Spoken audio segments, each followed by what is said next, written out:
Hello, ladies and germs. Thanks for joining us for another week in the Rec Poker Podcast. If you don't know what Rec Poker is, it's a free community for recreational poker players to share their thoughts, their questions, their answers, and their love of the game. So go to rec.poker right now and sign up for free. All it takes is an email address and a smile. We're going to be smiling a lot today because we've got a couple fun guests to talk to later. But first, I want to thank our sponsors, Running Aces Hotel, Racetrack, and Casino, and of course, website AMP. And I want to introduce the other members of the Wrecking Crew because it takes a village around here. So Wrecking Crew members, why don't you tell the folks where they can reach you? Well, I'm Chris Jones. You can find me on 5B5 on Twitter and 5x5 on PokerStars. And I'm John Somsky. I'm Poker Geek Man everywhere. I'm Rob Washam, and I'm Rabman50 everywhere. I'm Tim Fritz, and I'm Miss Click Donkey everywhere. It's true, he is. And I see we're just getting joined by Kim Kilroy, so I'll let her introduce herself afterwards.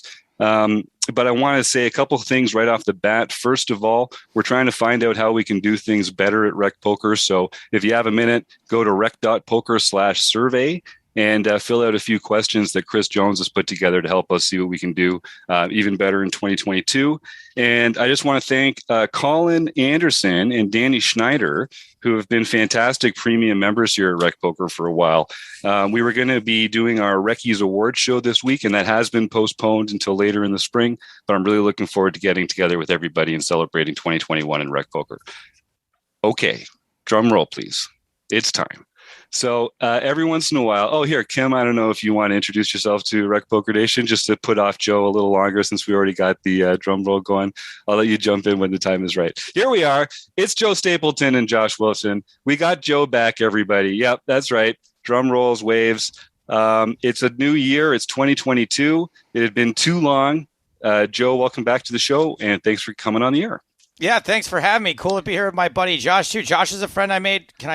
This video window won't ever go. It'll definitely be the wrong person, but right go for it.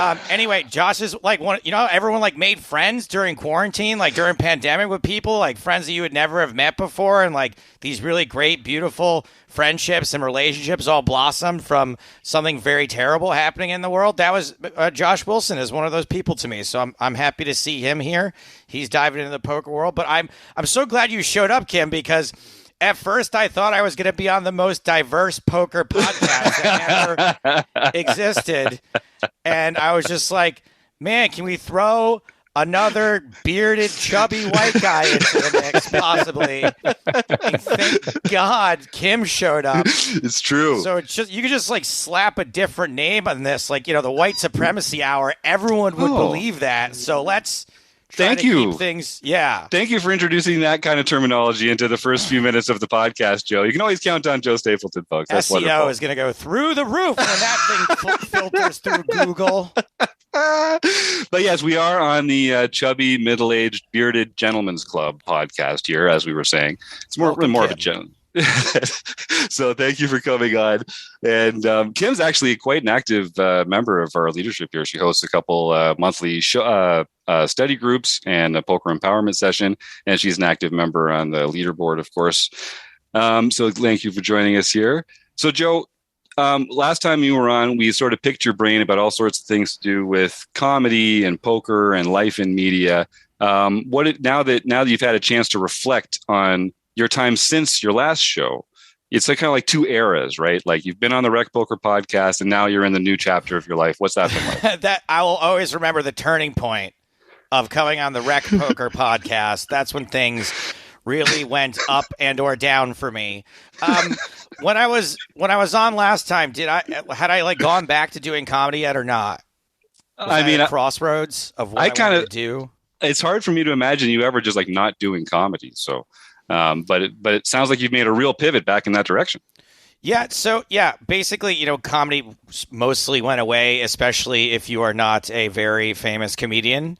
It's been hard to get back into it. And I've definitely questioned whether or not it's worth the effort. And I've ultimately decided that it is for now, because I like the creative outlet of there being a place where I can say mostly whatever I want, as opposed to when I'm working, when I need to, do my job a little bit better than to just say whatever I want all the time. So it's helped out a lot to be able to voice some things that also I don't get given a hard time for the things I say online, but they're received differently. It's just received differently. If I want to do a joke about the pandemic, I can do it on stage in such a way that even if we don't line up on every single opinion on things, you can see the humor in my joke, as opposed to online where almost no one sees the humor in anything. And it just ends up being a fight, and then I have a pit in my stomach all day, and then I'm driving in my car, pulling over to respond to people, and it's just, and then if I go on stage, I do one joke you don't like, that's it, it's over, we've moved on to the next thing. So for now, all of that's still going well for me. It's getting a little tedious, constantly shilling for them. I wish I could just tweet once about it and not have to worry about how many people are going to show up at these shows. That at my level, they do expect's the wrong word, but there is a strong preference for you delivering on some members of the audience.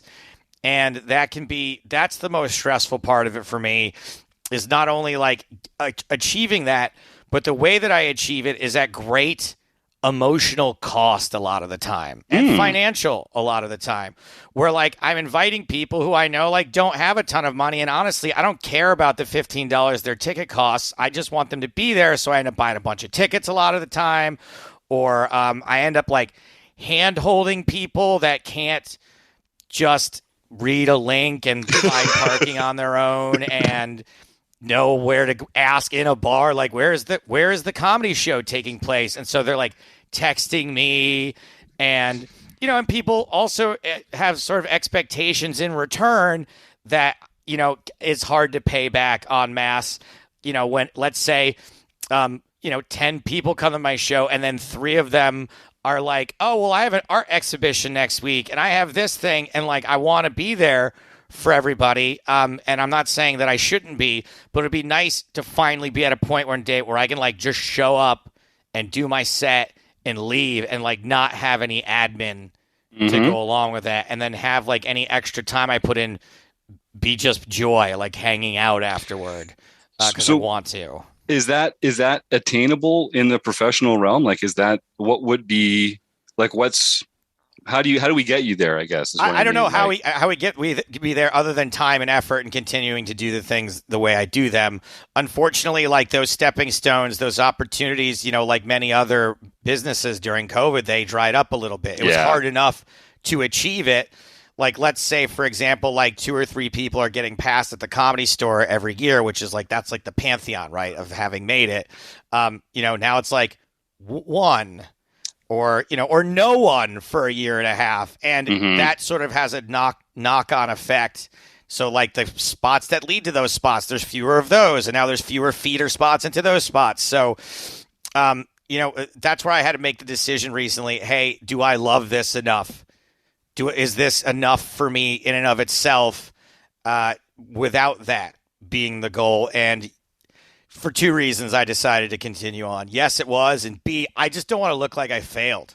If I quit doing comedy, that means somehow I failed at comedy. No one ever considers it he just made a pragmatic decision that he has a good job and plenty of friends and doesn't spend enough time doing other things he likes to do, so he stopped doing comedy. No, it's a failure at comedy. So I'm well, fuck that. I'm not going to ever admit I failed at anything. That's right. There you go. So between those 2 things, we're sticking with it for now. Nice. Well, I think that is just a silly way that humans think about things, right? And it's true for relationships as well. We think about every relationship that you have that you don't end up dead in is a failure in some way or something like that. But no, it's just correct. People have different jobs and different partners and paths and that sort of thing. It's part of a rich, full life. So good for you. Yeah, it's when someone used to say to me, you're 39 years old. Why do you think you're single? And I'd be like, I know. It's fucking awesome. It's not because of mistakes I've made. It's because I've orchestrated things incredibly well to get here. Yes. Nice. Okay. So I have a question, because I think comedy is something that, there's this kind of institutional knowledge, there's this camaraderie, there's this fraternity within it, that I think when you have a moment like this that's 2 years long, 3 years, where people aren't as active in it. I feel like there must be some kind of gap that's created. And how do you see that playing out? Like, what's the kind of loss for comedy as a whole that we're seeing as part of this? Well, that's a really great question, and one that is good. And answer number 6 may surprise you. For me, it's that I found out who my fair weather comedy friends were, and like who were friends with me because I could connect them to people, and because I have a line on good opportunities, and I was running my own show in Vegas, right, where I was paying the comics and paying their expenses, and when I didn't hear from many, many comics for like 2 years during the pandemic, I was like, oh, these are the people that like that I was always introducing to bookers, and this person runs that show. And now that there's no people for me to introduce them to, I haven't heard from them. And that doesn't make me mad at all, actually. Like, I don't really care. It just means that I'm less likely to waste that sort of energy on you in the future. I don't take it personally. Well, maybe in one case I did, but for the most part, like, I don't think that you should have to, like, when you write me an email asking for a favor, like, you don't have to be like, hey, what's up? I hope you're well. I'm like, no, just get to the thing. It's okay. Like, right. Don't worry about it. And I know most people aren't like that, so I don't really fault people for it, but I'm like, it's cool. Like, because I've been in that situation too, right? You're like, oh, fuck, now I really need a fucking favor from someone I haven't spoken to in 5 years. Like, and I need it quick. Like, how do I approach that? So I try to just pay it forward in those cases and don't let them bother me. But I think for other people, comedy, for the cliques that did exist, I think that those cliques actually got stronger, but I think that that's a bad thing. Like, I feel more on the outside of comedy than ever. And that's one of the things that I don't love about how it makes me feel is that, like, you guys ever been in the casino and you're at a craps table and, like, everyone's like, fine, whatever. But there's another table, like 2 tables away, and they're fucking just they're having the best time.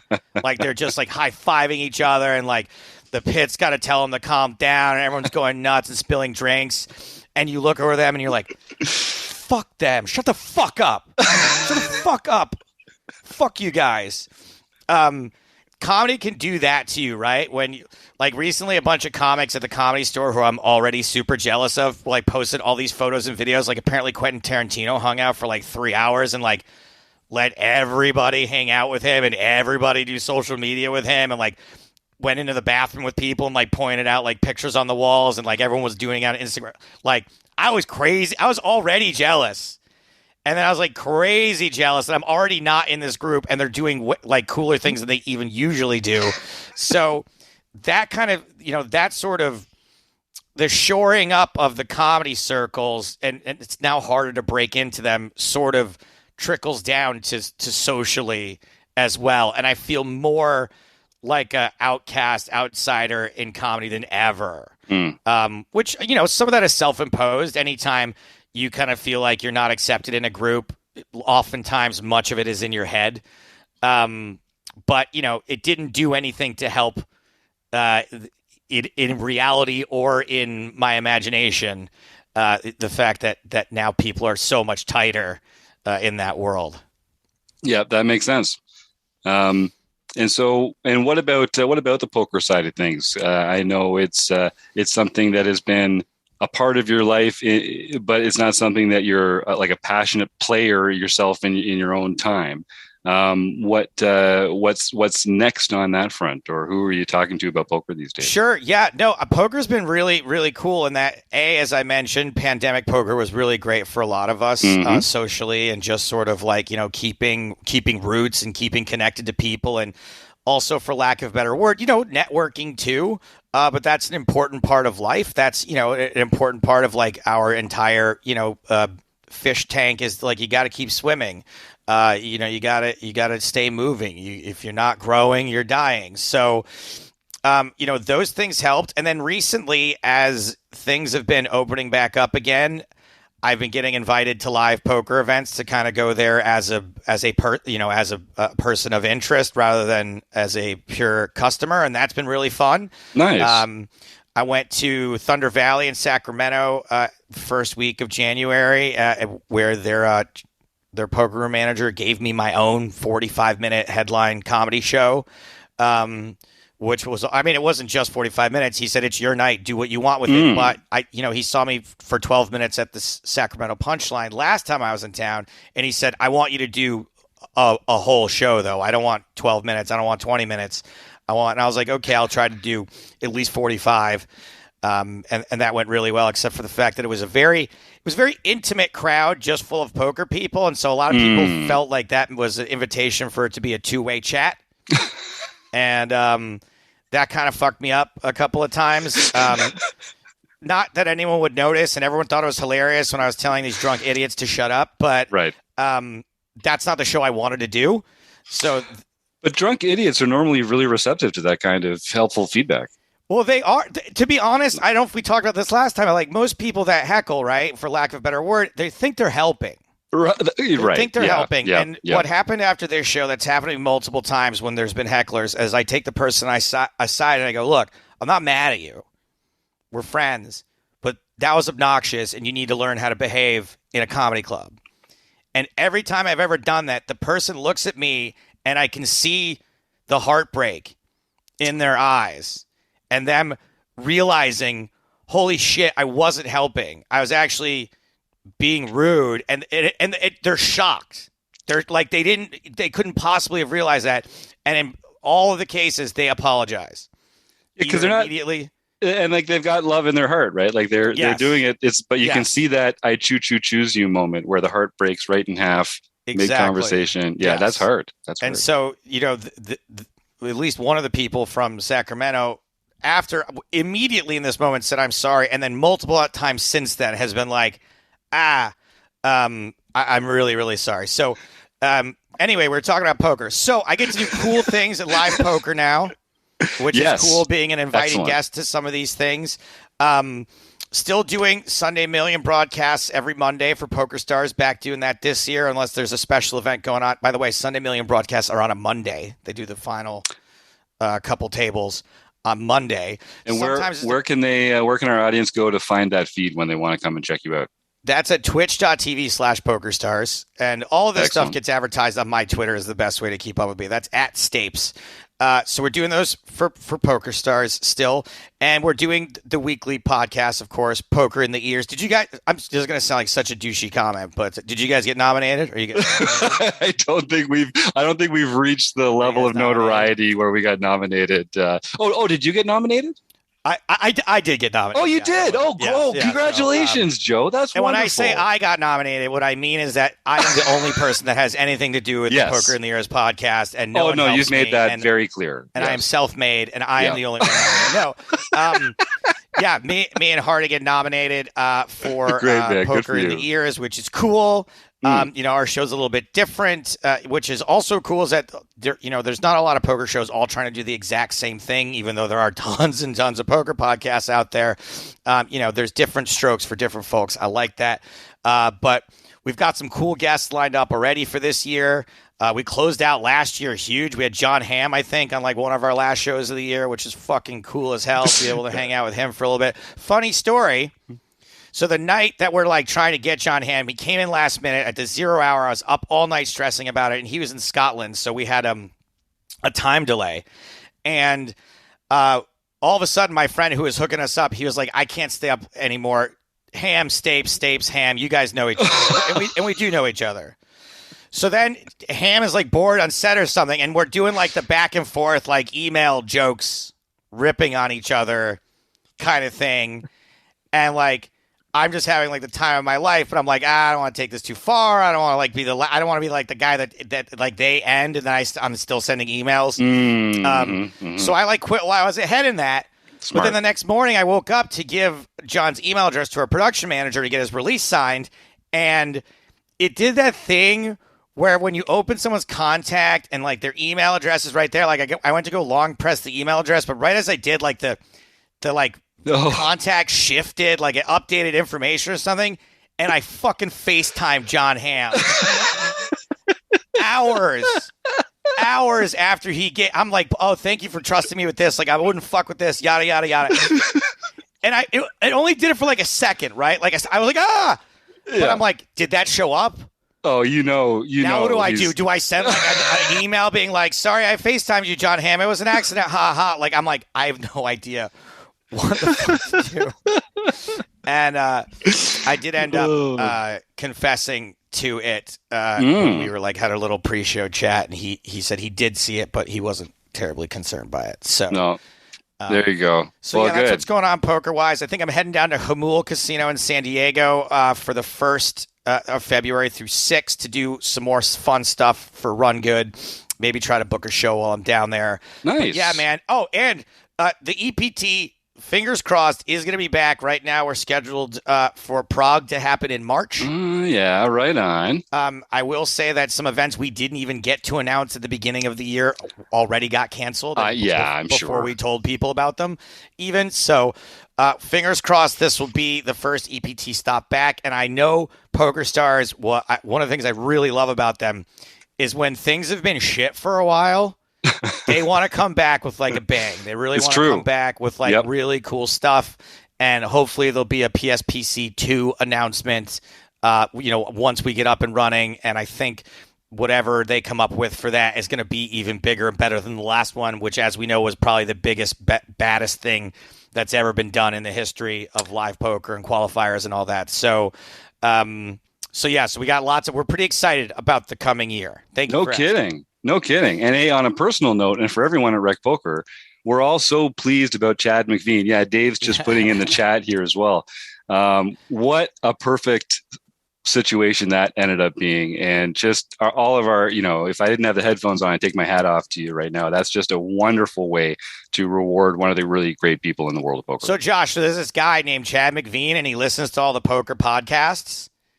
And to be honest, he does such a good job that when you asked me, you were like, hey, are there any like poker podcasts I should check out? I just went to his page and just copied and pasted what he had to say. That's awesome. But so he like reviews every poker podcast every week. And so we had him on the show and we gave him like a prize worth like $30K as like a thank you. So, cool. It was really, really nice to be able to take care of that. And he's just a very cool, active member of the community. So yeah, go Chad indeed. Yeah, absolutely. He's a big part of what we do here. Are any of you furiously jealous with him? Oh, absolutely. Are you kidding? I've already told him we had a whole event session. No, and he's really excited, obviously, and I know he's already got some plans to get all drilled up and practiced up and get the reps in and go crush it over there. So, kudos again, way to go. So, talking about sort of like being close to poker. One of the subjects that is on everyone's mind these days is NFTs. You were kind enough to invite your friend Josh Wilson here to join us. Hello, Josh. Hey guys. Thanks for coming on the show, man. I want to know more about NFTs. Yes, well, that's it. So we're going to pick Josh's brain a little bit here. Josh is involved in the industry, and first of all, poker players generally, they're good at analyzing risk. They're good at sort of like spotting opportunities to invest. I think poker Twitter, is obviously all over crypto well before it got popular. And so there's all this kind of early adopter attitude about poker players generally, I think. So I know a lot of people have heard NFTs. They may even have heard a non-fungible token. But I think they just feel like it's a PDF for something. It's an image that someone else can't own. Just generally dumb it down for us a little bit and talk to us about NFTs and what makes them cool. Yeah, definitely. Thanks for having me on, guys. And you hit the nail on the head. That is a really common kind of depiction of the NFT space in general is, you get the general, it's a JPEG, right? And it's a JPEG that you can't hack. And, where's the joy in that? I can just right click and save it.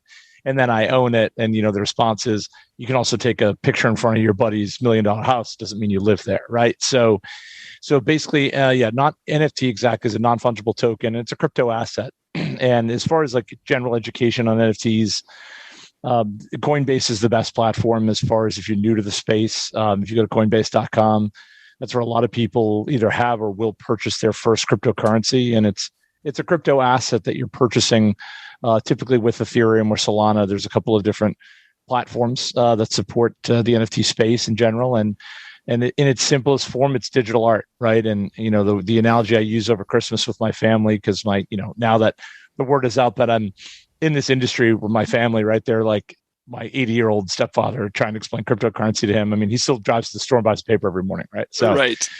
You can imagine how that went. And so, explained to him is basically, when we were all of a certain age, right, and MP3s came out, the majority of the people, myself included on this show, probably said, nobody's ever going to not own a CD. What's a digital music file? I can never own that. I got to download it on something, right? Or I can't listen to it in my car, or I want to be able to own it. I want to be able to listen to it whenever I want. That's really a large part of it, right? Is that, things are going digital. Another portion of it is it does, because everything's on the blockchain and the blockchain is public record, it eliminates fakes. So imagine if you could buy a painting or, baseball, I'm sure looking at the demographic, as Stapes alluded to earlier, we're all card collectors. We've all done a case break, right? I'd be shocked if everybody on this, and most of you listening haven't done the case break. So same thing, right? You can do a case break, you get the kind of the sweat, right? And the excitement of doing that. Maybe you get a good card, then you got to have it graded out, right? And all that. So it's also immediate gratification, right? You mint or an NFT, you get that same sweat of like revealing, a new asset, right? And not sure what you're going to get. And then because it's on the blockchain, you immediately know what you have. Or if you're buying on the secondary market, you can look and see what things have sold for previously and kind of do your own research in that regard. So, Josh, would you say it's fair that like a brief summation is that like you have to like the look of the thing you're buying at this point, that it's mostly to appreciate it as a piece of art, and then sometimes some other things come along with it, but that really, if you look at it as, hey, I just like this art and I want to own it, the same way as if you went to an art gallery and you fell in love with something, that's really the healthiest way to look at it at this point, right? Yes. And the only thing I'd add to that is, it's gambling, right? I mean, it's a speculative asset for sure, just like cryptocurrency is. So, like we always say, not investment advice, do your own research, right? So that's number one. And just like buying art is a speculative asset too, right? Unless you're buying a Monet or Picasso or something like that, right? That has that intrinsic value. But 100%, the best advice I got when I was starting in the space from our buddy Jamie, who's a mutual friend of Stapes, and I always said to me, if you're buying things to try to flip them, you're doing it wrong, right? Buy things you love and support projects that are backed by good people. There's a term doxed in the industry, right? So in the fall and winter of last year, all these crappy projects were selling out with these cutesy little characters that had no utility. And, and it was like, NFT guy 44, right? But there's nobody's face to it. So, there's a couple, like you hear the term rug pull. There's a couple scenarios where these guys sold up these projects and promised all this other utility. And then that was never realized. So now, but the good thing is the needs of the consumers gotten a lot smarter, right? So now, I always recommend talking to anybody, back projects by people that are fully doxed, that they know who they are, who you're giving your money to, you're investing with. And then the other term aside from, and yes, you got to love the art, right? If you're buying it just to flip it, I would never recommend that. Stapes, to your point, the other thing is utility, right? So what is this? Because it's a non-fungible token, right? So what is that token going to give you access to? And there's some really cool projects out there. Bored Ape Yacht Club being the biggest one, right? Bored Ape Yacht Club started really going crazy when they had a warehouse party in Brooklyn, and only people that were holders could come. And then it kind of went from this metaverse kind of conceptual thing to in real life. And that's, it was a big jumping off point for them. So utility is another key point too. Yeah, so part of it is kind of the value of its signature and its authenticity itself, right? Like what you could do with that as a framework as well. That's interesting. So if anyone else, just say any of our premium members in the chat here or welcome us on the show if you have any questions about NFTs or crypto. So maybe one day there'll be a Rec Poker NFT, and to ask a question, you'll have to hold one. Right? See, the possibilities are boundless. So I think they're pretty bounded. In that case where they used it to get into the yacht club, so the NFT is on the blockchain and that says that some wallet ID owns that particular thing, how does a person say that wallet ID number corresponds to me? Because it's still, in other words, how do you prove that you own the wallet that owns the NFT? Right. So it's a good question. So there's a short answer and a long answer. So the short answer is, well, the longer answer is just like I was going to say, I've never known Josh to give the short answer. I always take the long way around, but we got time here, so I'm going to give you the in-between answer. Everybody has 2 cents. I give you $1.50, so that's how it goes. But yeah. Anyway, so we, in short, there's companies like Unstoppable Domains and ENS right now that are allowing you to tie in, as opposed to having a wallet, a 16 to 20 character wallet ID, are allowing you to say, so mine, for instance, jpw.eth. Right, Stapes is Stapes.eth, right? So that Stapes' personality, that Stapes' home in the decentralized internet and Web3, right? So there's companies like Unstoppable Domains being my personal favorite that is making that more possible so that you can tie in that wallet ID to your decentralized internet personality, if you will, presence, portfolio page. There's other companies. The short answer is there's other companies that there's one company whose name doesn't come to mind now, but we're actually using on my project that. So when we have live events, they verify your wallet. There's a bit of code there, right? And they verify it, and then they send you a ticket. And then when you go to the event, what they'll do is they'll take the ticket that you got from your wallet and they'll match it up to your ID. So that ticket's issued to you, John Tomsky, right? And so in your wallet number, blah, blah, blah, blah, whatever. And then when you go, they're like, okay, this ticket was issued to John Tomsky. Here's your ID. John, you're good to go. Come on in.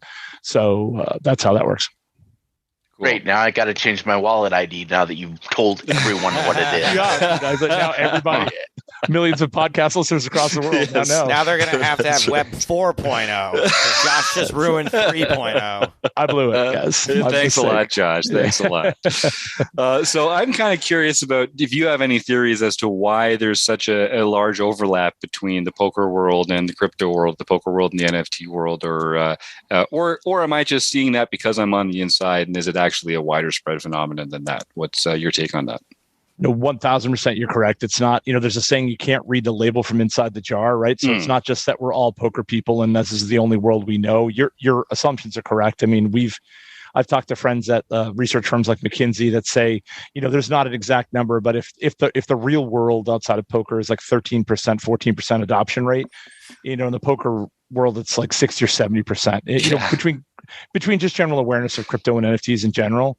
So that's the first thing. And so the second thing is we were all the freaks and geeks, you know what I mean? Right? Like when we were growing up, I mean, I don't know if anybody here was the coolest kid in school. I mean, maybe Stapes, but probably not. Stapes. He'll tell you anyway. Definitely not cool. Stapes. I was definitely not cool at all. No, so you know what I mean, right? So that there's a little bit of that like kind of computer geek, like gamer, angle to it. And the last thing is we're all gamblers, right? So fuck it. I mean, if I can, I mean, that's my attitude a lot of times is, I mean, this is a whole do your own research and I talk all this like great, I tend to give better advice and I'm terrible at following it. And I will buy something because some guy I played poker with, on Poker Stores 2 weeks ago was like, oh, this project's sick. And I'm like, cool, $2,000 in NFT, done. Like, so I just, because I'm a gambler and I just don't give a shit. And I, what I mean? And I give good advice and I don't follow it. So I think that's a big part of it too. Well, trust me, the world of poker coaching is a lot of giving good advice that we don't follow. I assure you. No doubt about that.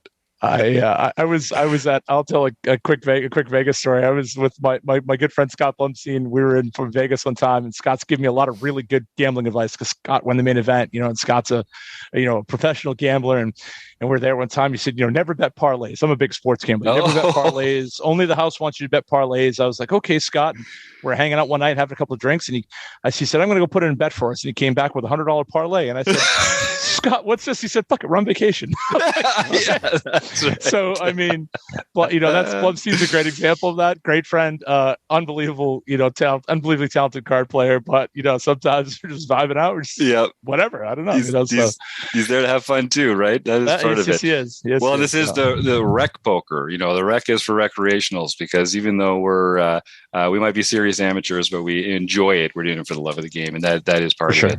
And I know you're a big poker fan as well. And so you've developed kind of this crossover event between NFTs, cryptocurrency, no limit hold'em. Can you tell us a little bit about that and how people can get involved? Because it looks extremely cool. Absolutely. Thanks, man. Yeah. It's so the name of the project is called CryptoHoldem. That's the hat here. And so CryptoHoldem is exactly what you just said. It's the first live NFT Texas Hold'em, no limit Texas Hold'em NFT community. So it's a living and breathing community on Discord, free to join, free to play. We play poker every day there. We first got going like August, September-ish, and had kind of our initial phase was like this awareness phase of gathering information, talking to people in the community. We have a huge number of international players that are on. So, and now we're kind of in phase 2, which is a play, learn, and earn phase. So we're playing poker every day. We play 6 days a week in qualifiers, and then we have our Masters tournaments are on Wednesdays. So we're going to have a ton of chances to win whitelist spots. The whitelist spot, for those of you new to the space, is there's always kind of the public on sale, and then there's a whitelist spot. So think about it like if you're a fan club of a band, the fan club usually gets the better price and, an earlier window, same type of thing. So if you join the Discord, Crypto Hold'em, and the link will be here in the chat, I think, after we're done. But if you join the Crypto Hold'em Discord, you're active in the Discord, you can earn a whitelist spot, and that enables you to purchase before the public on sale at a reduced rate. But basically, we talk about access, prizes, and education, right? APE, and what we're going to offer is access to some really cool live events. We're going to be sending.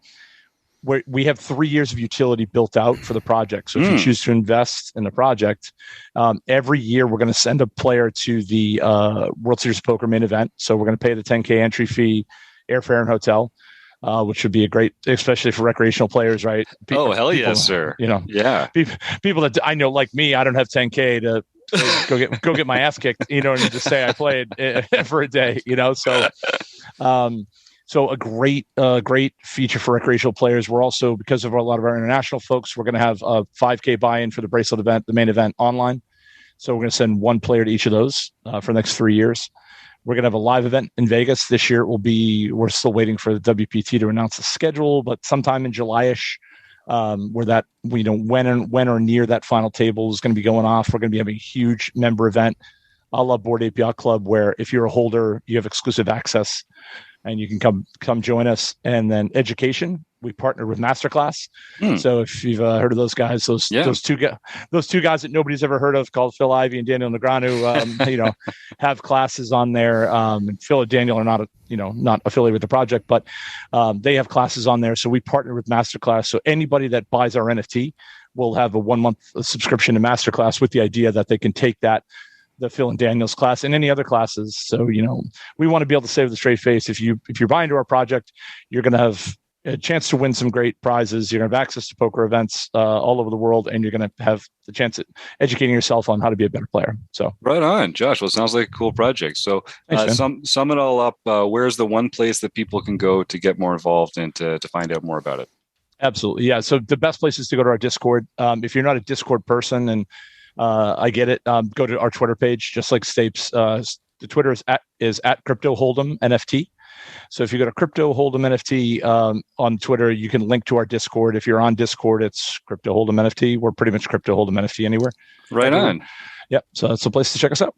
Well, thanks, Josh. And I hope if our listeners or the folks that are watching along on YouTube get a chance to tap them on Twitter and say they heard them on the podcast. And if they have any questions about crypto or NFTs or this kind of stuff, you can reach out to Josh, as he says there.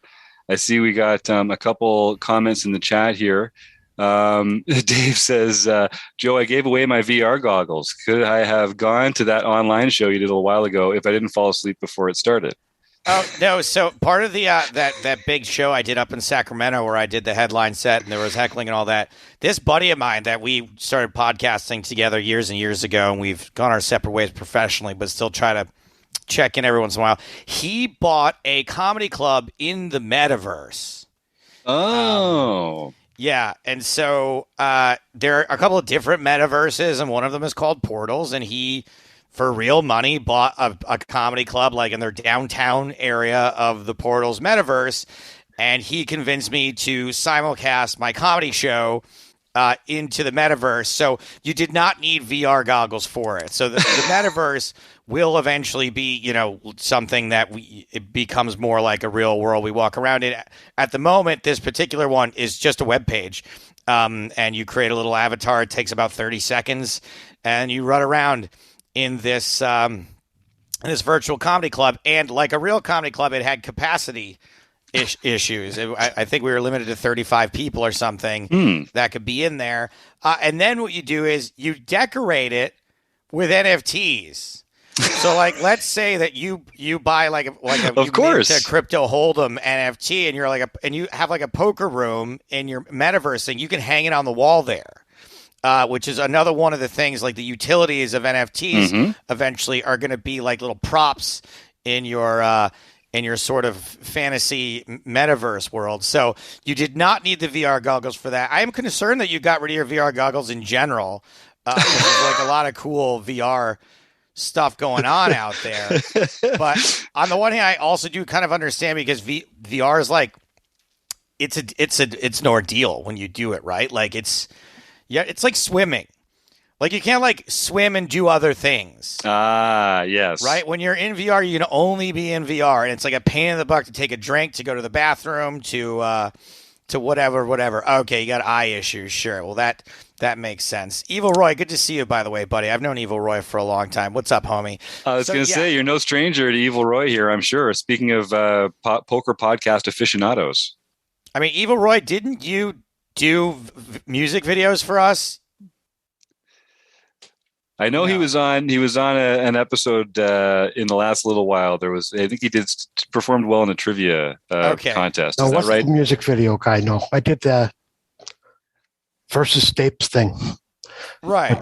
And then I was a Poker Rogue guy too, a long time ago. But yeah, that I remember for sure. I thought you were a Huff and Stapes guy too, right? A little bit. Okay, cool.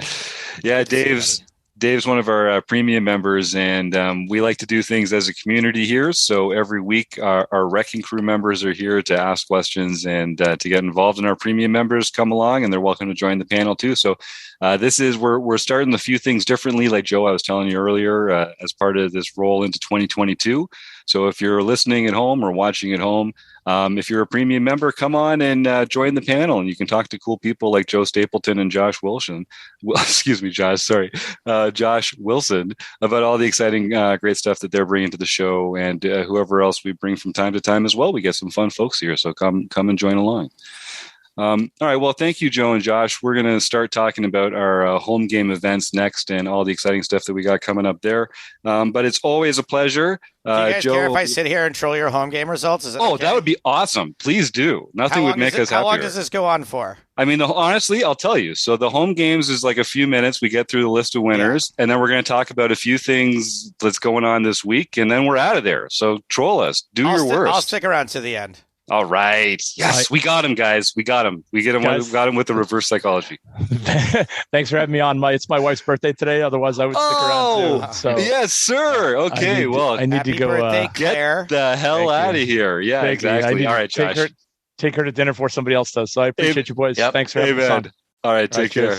Take care. Oh, that's fine, Bye-bye. man. He gave us way too much time if it's his wife's birthday. He's fine. It's clear which one of those has the better life. Anyway, so for our nightly events, we have Carl 0621. Carl Anderson won his first nightly event for the year. Carl, how'd you ever come up with that name? Yes. Yeah. Deuces Wild 810. Kevin Kaloff won his first nightly victory for the year. East Coast Spitter Ben got his first nightly victory for the year. Nice. And Keto Man 335 Kian Tavakoli got his first nightly victory for the year. Can I ask a question about what's happening right now? Yes. Is this like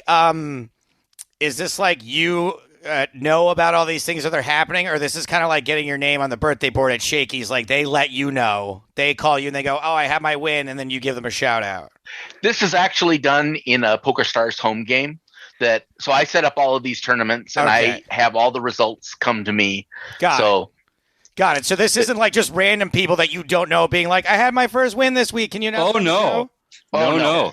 This is John. John isn't comfortable talking about it, but John runs an obscene number of online home game tournaments for us. That's awesome. That's really cool. It actually started. They said, "Hey, could we do just a tournament a month?" And I said, "Sure, I can do one tournament a month. That's no problem whatsoever." And then we got to talking and saying, "Hey, what about mixed games?" Okay, 2 tournaments a month. No limit hold'em on the first Wednesday, then a mixed game the second Wednesday. Perfectly reasonable. Then COVID hit, and they said, "Oh, this was all pre-COVID." This was all pre-COVID. Then COVID hit, and it was like, "Oh, what about one a day?" Just while we're in this odd quarantine time and everyone else to stay home. Exactly. We'll just for a few weeks, and then we'll see what happens afterwards. We'll just try that. I guess I could do that. Oh, by the way, Saturday, some of the international people would like different times so they could play. Oh, okay, 4 on Saturday. You got it. So now, anyway, we do about 500 tournaments a year that I've got to keep track of. And these are the winners of those tournaments. That's really cool, though. I'm glad I asked that question. And it sounds like a really cool community to be a part of. It is. It's actually a lot of fun. Yeah. And the nice thing is these are all play money games. So no real money is actually exchanging hands or anything that's non-fungible whatsoever. So, what's weird is that when I started playing PokerStars VR, this guy, his name in there is Look to Windward. He said the most brilliant thing I've ever heard. He goes, "It's not real money, but it is life or death." Yes. Yeah. Yes, exactly. That's just the fucking best way to describe, folks that really are just there for love of the game. Like they're just there because they love playing poker, and that's really cool. And I'm glad that you're out there for people. Hey, you probably do this already. Can anyone just join this, or Absolutely. All you need to do is sign up for rec.poker, get an account there, enter your PokerStars username in your account info in Rec Poker, and then I'll approve you to the home game, and you can play whenever you want. That's really cool. All right. Yeah. And people have talked about it.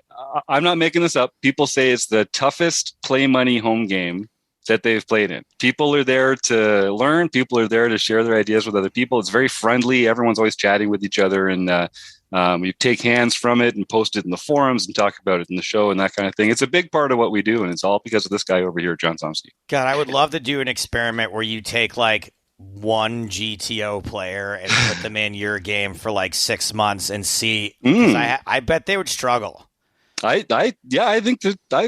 I think our tool would do pretty well. Yeah. It's tough. Yeah. When you're playing against a bunch of people that don't play the way you expect them to play, it can really befuddle pros. So that's kind of cool. Yeah. It is a lot of fun.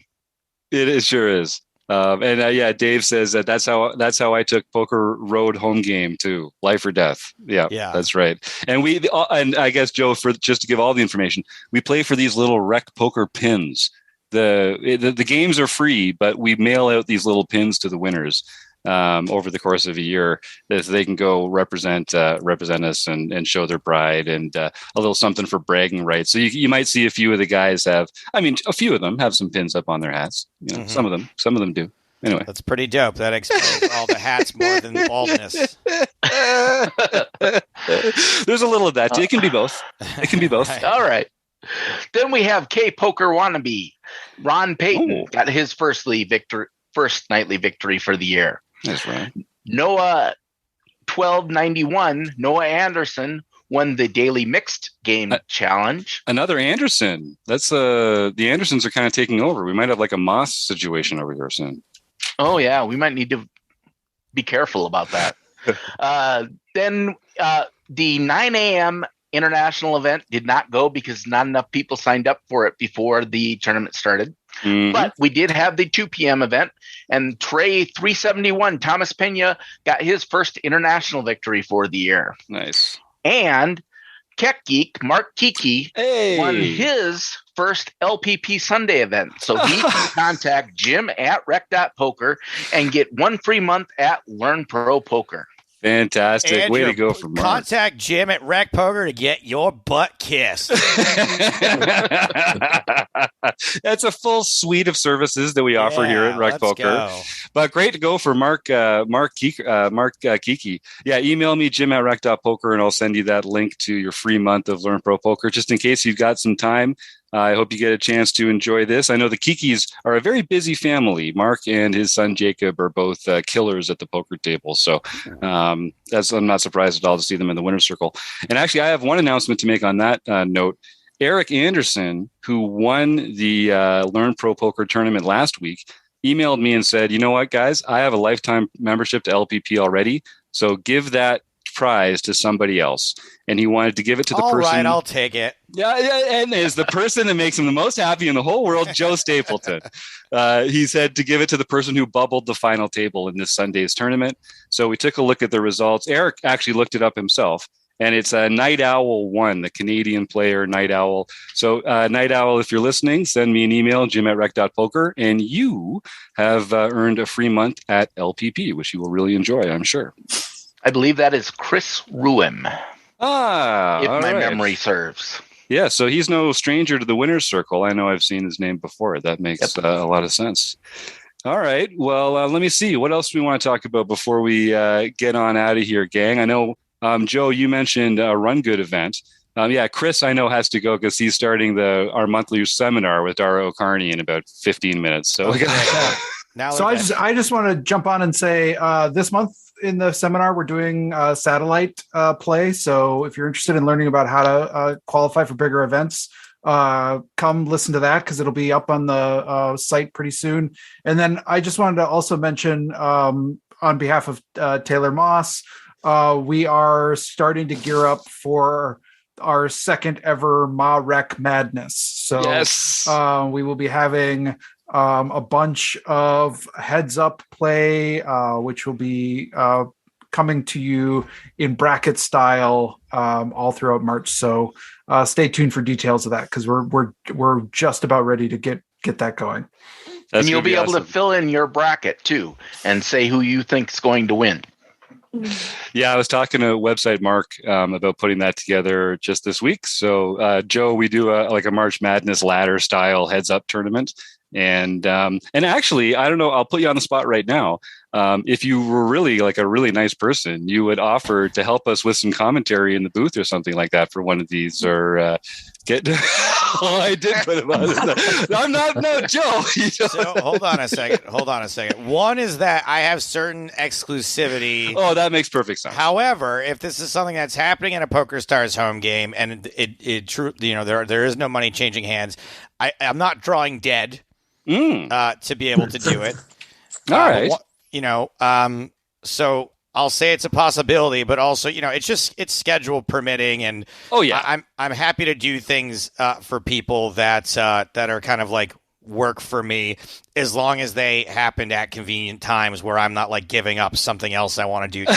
So I'm pretty nice, Joe, when it comes to that sort of thing. So let's talk. Send me the details. We'll see if I can do it. Okay, I got halfway through saying it as a joke, and then I realized that you might actually think I was serious, and now I think that you might actually do this, which is the coolest freaking thing. Oh wait, ever, no! Now you're going to tell me actually it was a joke. We don't want you. Is that what's coming? It's unattainable. We're not going to get Joe freaking Stapleton into the booth. Are you kidding? This guy is like way beyond our reach. There's no chance. He would never do it. You just led me down the primrose path so fucking hard. That's unbelievable.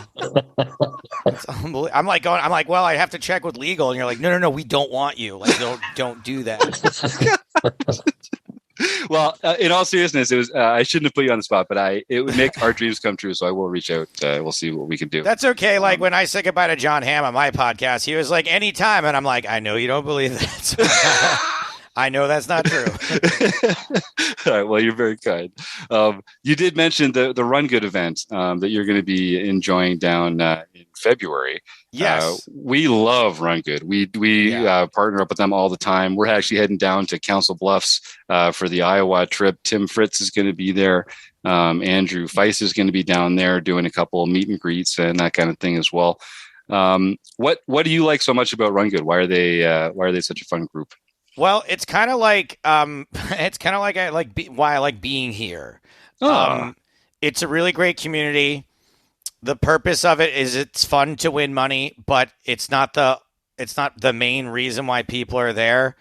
I mean, look, there's like very few pros that go to it because the buy-ins are like a little too. It's like not really worth a pro's time to go play a 550 main event. Perfect. So that's in my wheelhouse. That's the kind of money that if I won a tournament like that, I'd be super, super happy. And when I lose, like I can deal with it. And the other comparison to this particular group here is that like people are happy to see me there. Like, people are just like, oh wow, it's Joe Stapleton. Like this is a good get for us, and I like that feeling. Yes. I like feeling like I'm a good get and I'm making people happy. And then when I take a photo with somebody that they're like genuinely thrilled to have met me, like that's cool. Like I'm fucking in this to be famous, so why not like go be famous somewhere for a couple days? Yeah, enjoy it. God damn. Rob, are you get a chance to do any? Is it still on your bucket list to get to a Run Good event? Oh, I'd like to, but it's a little far right now. Yeah, you're not going to be making it to Iowa, I don't think. No, I'm not going to make it to Iowa. San Diego would be closer.